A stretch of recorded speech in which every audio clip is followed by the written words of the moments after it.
Hi everyone, this is Mrs. Herrera with the Algebra 2 review of classwork from April 23rd. And what we're doing is we're discussing end behavior as well as domain and range, as well as the number of turning points and global and local max and min points. So let's try and do this a little bit quickly. So number one, we have f of x equals x to the 7th power. So if we graph that on the desmos.com, f of x equals x to the 7th power, we take a look at it, we get this lovely red function. And remember, when it's an odd function, it's going to have that signature sort of half of an hourglass shape. And because it is positive, it ends up positive. We discussed that in one of our most recent lessons. So what happens to domain and range?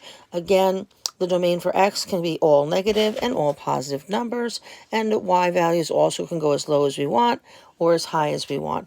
As x gets larger and larger, y follows suit and also gets larger and larger. As x gets smaller and smaller, y also gets smaller and smaller. Let's do number 2, and then we'll go ahead and we'll fill that out on the sheet. Let me get rid of that function, and I'm going to do my second function, which is f of x equals negative x to the 9th. Now, x to the 9th is an odd function. It would look extremely similar to x to the 7th, but because it's negative, it gets flipped over the x-axis. And let's take a look at that. Again, this is on desmos.com. And so what do we notice about the domain? As x can get as small as I want, negative infinity, also as large as I want, to positive infinity using interval notation. If I ask you about the y, the range, y also can go as low as I want, and y can go as high as we want to positive infinity. Now, what about the end behavior? As x gets larger and larger and larger, y gets smaller and smaller and smaller.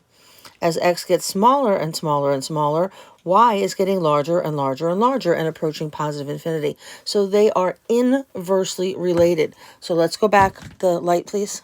Let's go back and take... Ava, you gotta help me, please. No, hold this. Okay, so here we go. So number 1 is the domain. X can go from negative to positive infinity. Y can go from negative to positive infinity. As x gets larger and larger and larger, y also follows suit and gets larger and larger and larger. And then as x approaches negative infinity, y is also approaching negative infinity. That was our first function. Our second function was f of x is equal to negative x to the 9th. The domain is, and I'm sorry that's a little bit light, but at x goes from negative infinity to positive infinity. Make sure that you're using parentheses and not brackets. The range goes also from negative to positive infinity. As x gets larger and larger and larger, approaches positive infinity, y is approaching negative infinity. Again, we said they are inversely related. As x approaches negative infinity, y approaches positive infinity. Okay, let's move on to our next ones, number 3 and 4. Give me a second. I'm going to switch out our screen.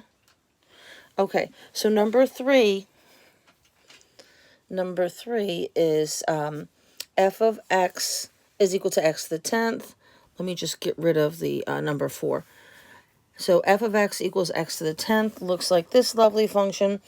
And because it is an even function, we would expect it to be symmetric to the y-axis as long as we have no x9 and another constant after that. But if it's just the parent function, it's going to be symmetric to y. What do we know about even functions? The end behavior is the same. Okay, even is equal. They are equal. They both are going up to positive infinity. As x gets smaller and smaller, y goes to positive infinity. As x gets larger and larger, y also goes to positive infinity. What else do we want to say about this one? The domain it goes from negative to positive infinity.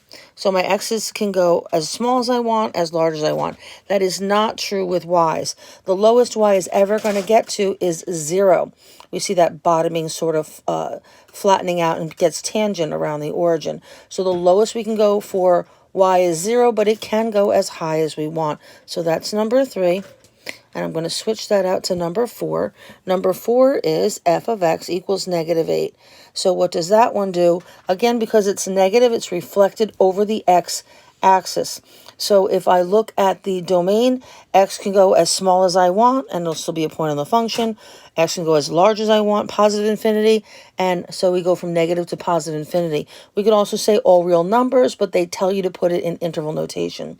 The range, this time the highest I can get is 0, but I can go as low as I want. So this is actually going to go from negative infinity up to 0.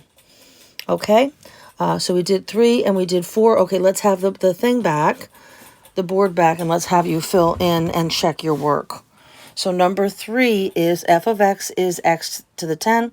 Domain goes from negative to positive infinity. The range goes from 0 is my smallest value, positive infinity is larger.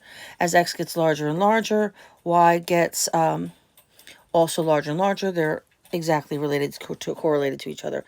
As x gets smaller and smaller, y also gets larger and larger. Remember, even functions, even are equal. All right, and then we go to number 4. F of x equals -8. The domain is x goes from negative to positive infinity. The range goes from negative infinity to 0. As x gets bigger and bigger, y gets smaller and smaller. As x gets smaller and smaller, so does y. And again, let's look, that is, it's going to follow suit for all of our even functions. Okay, let's go to, that was 1, 2, 3, 4. We're now on numbers 5 and 6. So we're going to move this out of the way, and we're going to go to 5 and 6 that I have on Desmos. Thank you guys for your patience. We're doing the best we can with our virtual at-home learning. So number 5 is x times x plus 1 times the quantity x plus 3. And number 6 is x plus 1 squared times x minus 1, x minus 2. The directions here change a little bit. At this point, we want to know what is the number of turning points. We also want to know, is there a local max and min, and is there a global max and min? So here we have number 5. Number 5 says the number of turning points is 2. I see one here and one here. Remember, you need to have that hump. The direction of our slope has to switch from going positive to negative, from going to negative to positive. Again, so does everyone see those 2 turning points? Local max, there's one local max, it's right here. And there's also one local min, that's here. Is there a global max and min? No, because it keeps going higher and higher, and there's no lowest point. So there is 0 global max and min, there is 1 local max, and there's 1 local min. I'll go back and we'll fill out that paper in a minute. Let's switch to number 6, please. And so this one has a kind of interesting look. And again, before I jump to that, let's go back and look at the one before this. Number 5 has x, and x. So x times x times x is x cubed. And so we have that 1 up, 1 down signature shape.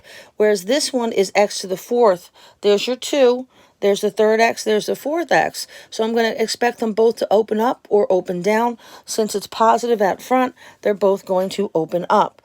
And so we get this, the domain again, all x goes to negative infinity and positive infinity. Y does not. Your range, we have the lowest possible point right here, okay? And we have a highest y will be forever and ever. And what is our lowest point? Let's take a look at that. Oh, they didn't ask that for this question. That's why I didn't do it. But if they did want to know our lowest point would go from negative 1.6 all the way up to positive infinity. But again, they do not ask that. Can I see 5 and 6, please, honey? Let's do 5 and 6. Okay, so let's fill out 5 and 6 and double check our work. Double checking our work. Number 5 is the number of local max is 1, local min is 1, the number of turning points is 2, the global max is none, and the global min is also, that's not true. Hang on a second, that's 5. No, that is true for that one. Okay, so global min is 0. When we go to number 6, sorry guys, I'm trying to expedite this. Local max was 1, the local minimum is 1. The number of turning points were 3, and the global max was, there were no global maximum points, and the global minimum, there was 1, if you remember that bottom of that W shape. Okay, if you could just move it away, let me just show the number of turning points again as being 3, and so I have 1 here, 1 there, and 1 there.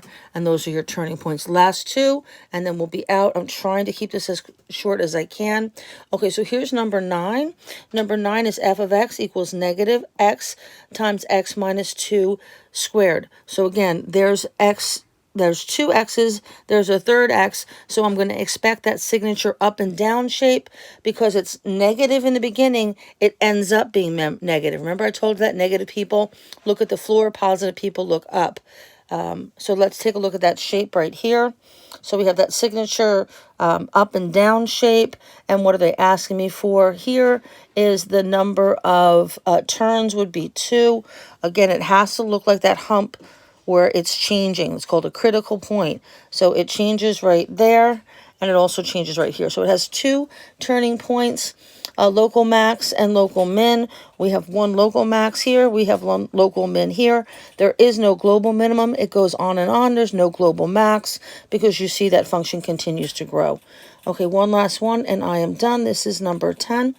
So number 10 asks us, again, it's negative. Let me just get that other one closed out of the way. I don't want to see them both at the same time. Okay, so I have X. Here is 1, and there's going to be 3. So I'm going to have X to the 4th power. Since it's even, my end behavior is either going to be both up or both down. But again, they don't ask that for this one. Let's take a quick look at this shape. So kind of funky looking, almost like a rocket kind of thing. So what do we notice about this? The turning point, be very careful. This is not a turning point. It flattens out here and it becomes tangent to X, but it does not flip where there's one critical point and it goes from being negative to positive sloped. But if we look at it, there's definitely a global maximum right here. And it does have one turning point right here. That's the only turning point for this one. Okay, so again, this is number, I'm sorry, I'm saying 9 and 10. It's 7 and 8. So here we go for number 7 and 8. Let's have it real quick. Even we'll wrap this up. Pretty good. Okay. As long as I don't go over 15 minutes, I think we're pretty good. So number 7, the number of turning points was 2. And also the local max was 1. Local min was 1. No global max and global minimum was none. When we had the even one, we have a local max, no local min, but we do have one global maximum point. That was that top of the shape there, and we had one turning point, and we had no global minimums. All right, guys, 12 minutes. I try to do as quickly as I can. Let me just do one large shot. So that, oh, Ava, please. Okay, so that is all of your answers there from 1 through 8. Please check your work, make any necessary corrections, and submit to Google Classroom. Again, as always, any questions, please do not hesitate to message me. And also, you can message your friends, and also you can have a discussion or any questions. Have a great day, guys. I have one more to do for this week, and then we are all done. Again, please don't wait. Do a little bit every day, and that's your way to success. Have a great day, guys. Be healthy. Bye.